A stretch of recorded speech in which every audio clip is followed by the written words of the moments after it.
அண்மை செய்தி. Hosur Tata electronics mobile phone உற்பத்தி ஆலை 3699 கோடி ரூபாயில் முதலீட்டில் விரிவாக்கம் செய்யப்பட இருக்கிறது. ஏற்கனவே 3051 கோடி ரூபாய் முதலீட்டில் டாடா எலக்ட்ரானிக்ஸ் ஆலை செயல்பட்டு வரும் நிலையில் தற்போது விரிவாக்கம் செய்ய திட்டமிடப்பட்டுள்ளது. கூடுதல் விவரங்களை வழங்குவதற்காக செய்தியாளர் நந்தினி இணைப்பில் காத்திருக்கிறார். நந்தினி, தொடர்பான மேலும் தகவல்கள். வணக்கம் Saravanan. Hosur Tata electronics mobile phone உற்பத்தி ஆலை 3699 கோடி ரூபாய் முதலீட்டில் விரிவாக்கம் செய்யப்பட இருக்கிறது. ஏற்கனவே 3051 கோடி முதலீட்டில் டாடா எலக்ட்ரானிக்ஸ் ஆலை செயல்பட்டு வரக்கூடிய நிலையில் அதனை மேலும் விரிவாக்கம் செய்ய திட்டமிடப்பட்டு அதற்கான பணிகள் தொடங்கப்பட்டிருக்கிறது.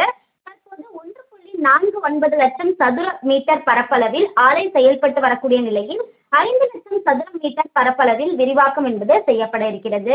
தற்போது தினசரி 92,000 மொபைல் போன்கள் உற்பத்தி செய்யப்பட்டு வரக்கூடிய நிலையில் அதனை அதிகரித்து 2 லட்சம் மொபைல் போன்கள் உற்பத்தி செய்யும் வகையில் ஆலையை விரிவாக்கம் செய்ய திட்டமிடப்பட்டிருக்கிறது. இந்த தொழிற்சாலை மூலம் 80,000 நபர்களுக்கு வேலைவாய்ப்பு கிடைக்கும் எனவும் தெரிவிக்கப்பட்டிருக்கிறது. விரிவாக்க பணிகளை மேற்கொள்ள சுற்றுச்சூழல் அனுமதி கோரி டாடா எலக்ட்ரானிக்ஸ் நிறுவனம் விண்ணப்பம் மேற்கொண்டிருக்கக்கூடிய நிலையில் இந்த தொழிற்சாலையில் தான் ஆப்பிள் ஐபோன் உற்பத்தி செய்ய டாடா எலக்ட்ரானிக்ஸ் நிறுவனம் முடிவு செய்திருப்பதாகவும் தெரிவிக்கப்பட்டிருக்கிறது. அந்த வகையில்தான் Hosur Tata electronic mobile phone உற்பத்தி ஆலையை 3699 கோடி முதலீட்டில் விரிவாக்கம் செய்ய திட்டமிடப்பட்டு அதற்கான பணிகள் தொடங்கப்பட்டுள்ளது குறிப்பிடத்தக்கது. தாங்கள் வழங்கிய தகவல்களுக்கு நன்றி நந்தினி.